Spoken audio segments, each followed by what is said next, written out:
In that instant, Klein even believed that he had been transmigrated back. However, the elegant gas lamp surrounded by brass grids and the silver inlaid tin which old Neil kept his hand-ground coffee in made him recognize the reality he was in. The transmigrator Emperor Roselle is really a fellow countryman of mine? He was using simplified Chinese, which doesn't exist in this world, to record secrets? With the indescribable feeling of identifying an old friend in a different world, Klein quickly read through the 3 pages. 18th November. Truly a fascinating matter. A blue sky experimentation and a chance mistake made me discover the pathetic fellow lost and trapped in the deep darkness amid the storms. He can only approach the reality of this world on the day of the full moon every month. Yet, he is unable to transmit his cries. He's lucky to have met me, the protagonist of this era. After reading the paragraph I wrote above, I suddenly felt a little down.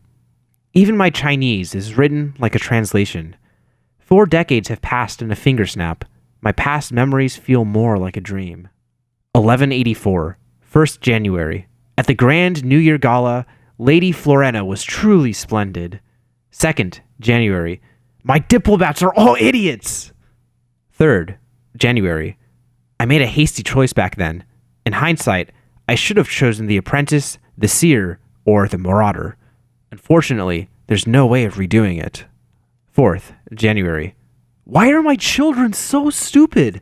I've repeated myself so many times. Do not be fooled by those charlatans. The key thing about potions is not about grasping them, but digesting them. It's nothing about tapping powers, but acting.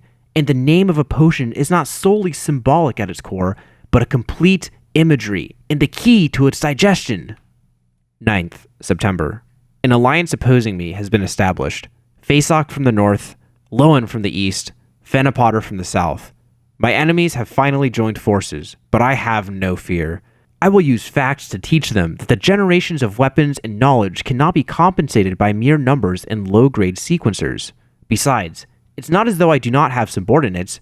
As for the higher grades, have they forgotten who I am? 23rd September. I've lost communications with the ship seeking the forsaken land of the gods.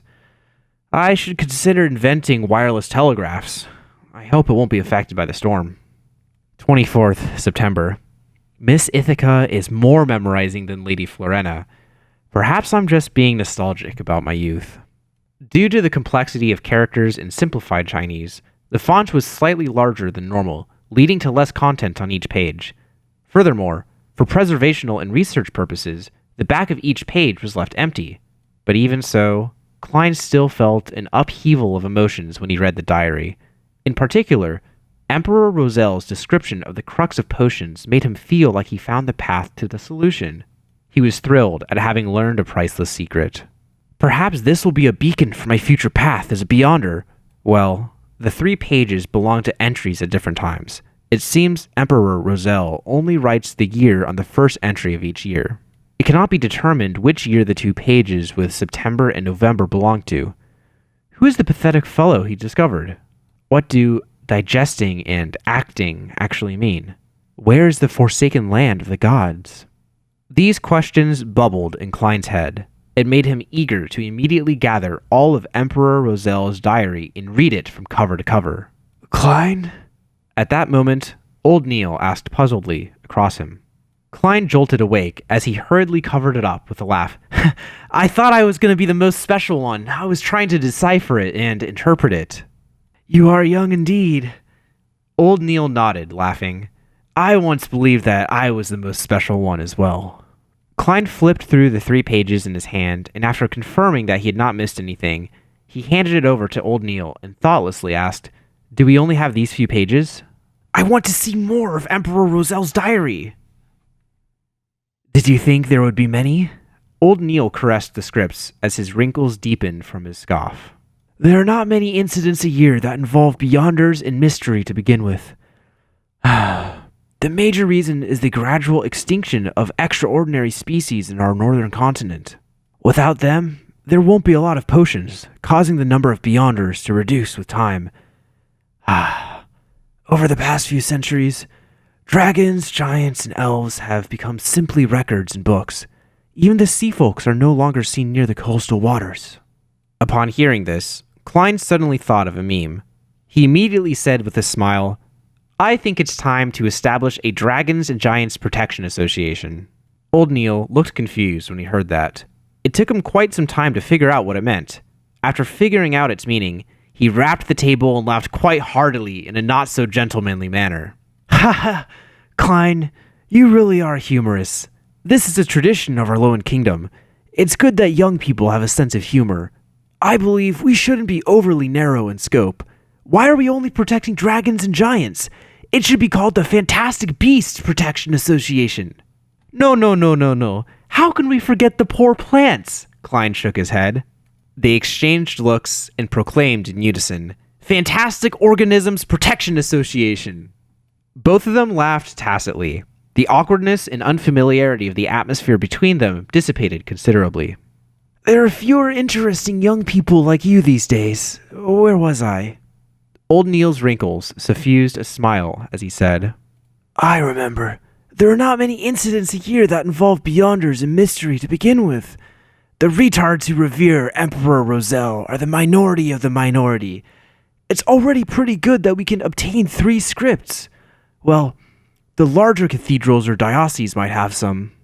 After muttering a few words, he took the approval note which Klein had placed on the table earlier and took a look.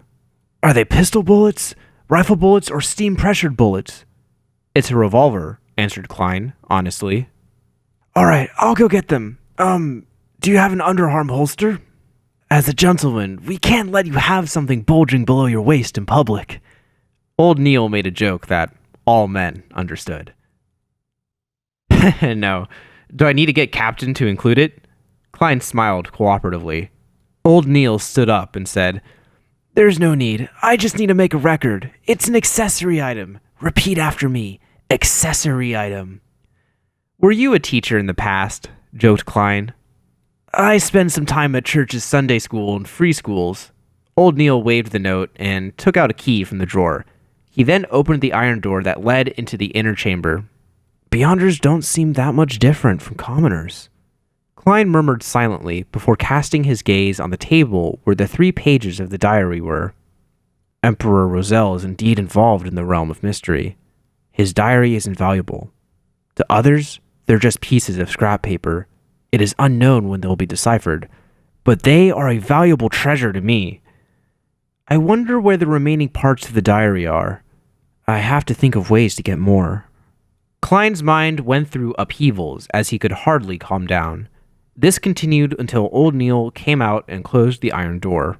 10 demon hunting bullets, 30 revolver bullets, an oxhide underarm holster, and a 7th Unit Special Operations Department badge. Please, count them and give them a try. Remember to sign the logbook." Old Neil placed the items down on the table. The revolver bullets were arranged neatly in a paper box which was divided into 3 layers. The bullets shimmered with a yellow sheen just like the bullets back home, but they appeared narrower. As for the demon hunting bullets, they were kept in a small iron box. The shape was identical to regular revolver bullets, but their surface was silver in color. Upon more careful examination, they were complicated and dazzling patterns with tiny sacred emblems, a black background dotted with stars and a half-crimson moon engraved at the bottom. The oxhide holster felt solid and it came with a belt and buckle. It had a metallic background with Awa County Police Department and 7th Unit Special Operations Department inscribed in silver text. They formed almost 2 sealed circles and surrounded the 2 crossed swords into crown police emblem.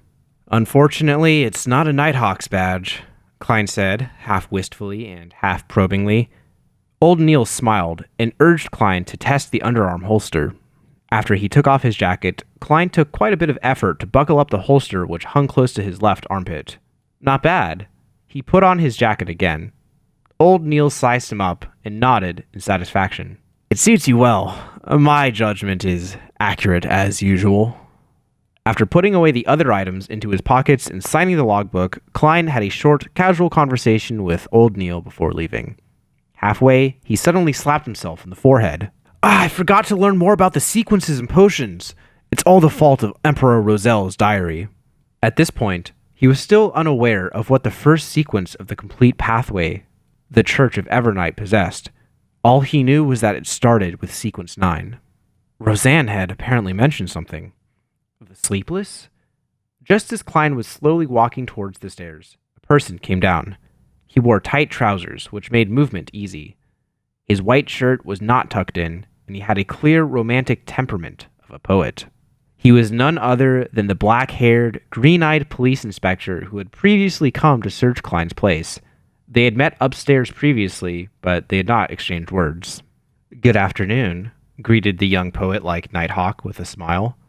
"Good afternoon. I believe I do not need to introduce myself," answered Klein, humorously. "There's no need. I have a deep impression of you." The young Nighthawk extended his right hand and said, "Leonard Mitchell, Sequence 8 Midnight Poet." "There's no need. I have a deep impression of you." The young Nighthawk extended his right hand and said, "Leonard Mitchell, Sequence 8 Midnight Poet." "Sequence 8? He's really a poet." Klein smilingly shook his hand as he returned with a question. "You have a deep impression of me?" Leonard Mitchell's green eyes were deep as he replied with a very faint smile. "You have a special disposition." "He feels and sounds so gay." The corners of Klein's mouth moved slightly as he barely said with a smile, "I don't think so myself." "After encountering an accident like that, you remained alive despite not receiving our protection immediately. That makes you special enough." Leonard pointed ahead. "I have to replace Captain. See you tomorrow." "See you tomorrow." Klein turned away to make way for the Nighthawk. As he walked to the end of the stairwell, Leonard Mitchell suddenly turned around and stared at the stone-paved ground which was illuminated by the yellow sunset. He muttered into the air softly, "Did you manage to notice anything?" "Indeed, there is something special about